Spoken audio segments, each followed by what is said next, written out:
waxaan la hadlayaa ummadda heerisiisii saaka waxaad dhegaysateen shalayto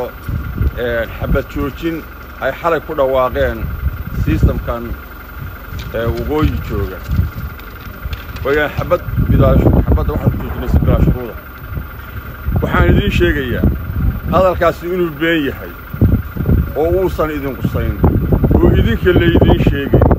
ee loo sheegaya hay-adihii caalamiga ahaa ee lacagta laga qaadan jiray rasaasta laynoo siistay ee laydinku haayo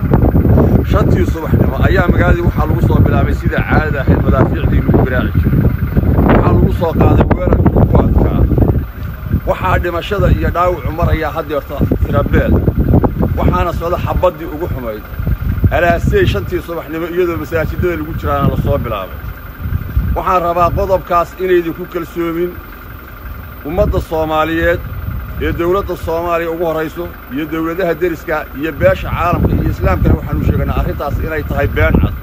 ficilkii iyo jawaabtii ay wadeen maamulka gobollada Hargeysana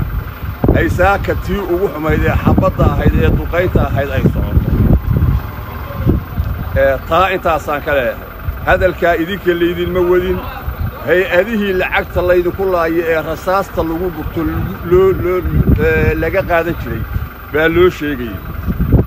hay-aduhuna waxna way fahansan yihiin annaguna wax kale aan u sheegi doonno taa intaasaan leeyahay waxaan kaloo rabaa inaan la hadlo dawladda federaalka iyo ummadda Soomaaliyeed iyo islaamka iyo beesha caalamka laascaanood waxaa ku socota xabad fulaynimo oo arxan darro oo duqayna oo habeen iyo maalina oo sida kiniinka loogu qoray waxaan rabaa dawladda Soomaaliyeed dadka ay u horeyso qofka Hargeysa ka soo duulay iyo Burco iyo Boorame iyo meesha la yiraahdo Gibile ee maatada ee masaajidkii garaacaya ee cusbitaalkii garaacaya ee hoteelkii hurdada iyo kii cuntada garaacaya ee dhaawicii meydkii ku garaacaya cusbitaalka gudihiisa iyo qofka dhibaraha ee gurigiisa jooga inaydin dhexdhexaad u noqon in hadalkiinu cadaado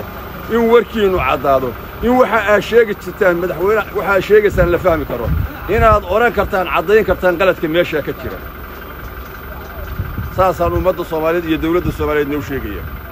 waxaan u mahadnaqayaa mar labaad dawladda Soomaaliyeed oo taageertay si buuxda u taageertay go'aankii aanu soo saaray iyo hogaankii aanu samaynay waxaan u mahadcelinayaa dawladda Puntland maamulka Puntland oo isna taageeray iyo ummadda Soomaaliyeed waxaan kaloo rabaa inaan u sheego beelaha Soomaaliyeed samaroon waxaan rabaa inaan u sheego waxaa idinka jooga 500 oo wiil halka kan laascaanood oo dagaalamaya annagoo taa ka aamusan baad waxaad ku deeqasaan geel iyo ari aad u qalasaan ciidamada masaajidadayadii iyo carruurahayagii iyo dadkayagii duqaynaya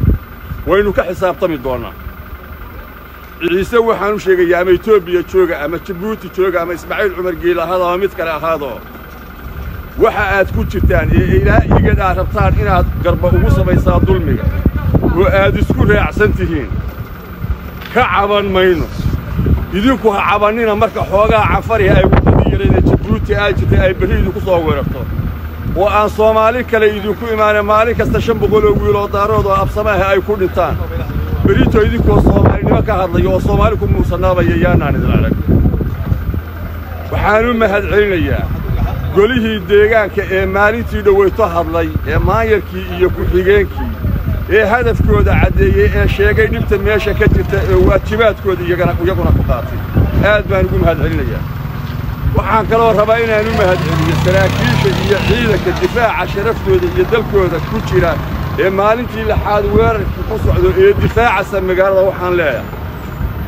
ilmaade rayaal waanu idin garab taaganahay waadna guuleysanaysaan maruuriyooday wuxuu yiri rasuulkaana dhinac jooga iyo dhowr kun oo malagu dhalay ilaahay maruun bay ka fool dhaqan adkaysta waadna guuleysanaysaan waxaan rabaa isaaq inaan u sheego qof noo tacsiideyn kara iyo qof na oran kara haddii baydankeeda iyo hadal baynaha oo aan buur madow ahayn ma jiro waxaad isku raacsan tihiin hubkiinii iyo raggiinii intaad ka soo gurteen Burco iyo Hargeysa iyo meesha la yiraahdo Gibile inay afarta buurood oo la ascaaroo saaran yihiin oo maatadayadii iyo dadkayagii iyo dumarkayagii iyo carruurahayagii lagu duqeeyo oo mid kasta ama masaajid ha ka hadlo ama dhaqan ha sheegto ama siyaasi ha hadleedo yidhaahdo waan ka xumahay oo Soomaaliland gudaheeda wax ka jiraan Soomaaliland maahin annagaa Soomaaliya annagaa sharafta Soomaaliyeed iyo calanka Soomaaliyeed keenay mana noqon doono waxaanu idin ballan qaadanaa waxa aad dalbateen inaad heshaan waanu ku kalsoonahay muusiga aad garaacdeen aad iyo aad baan salaamaya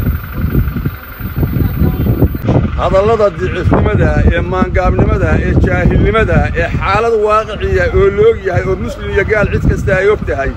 dad lagu soo duulay oo guryahoodii lagu duqaynayo oo hubkii ugu badnaa lagu garaacayay in maalin kasta la yiraahdo waa argagixiso oo been laga sheego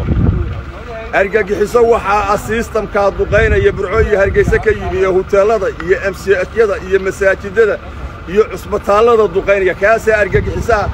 Soomaalina way og tahay caalamkuna way og tahay waxaana aad ugu mahadcelinayaa gudoomiye ku-xigeenkii hore Cali Yare Cali oo qoraal dheer ka qoray intuu uu sheegay baana Soomaali kaga filan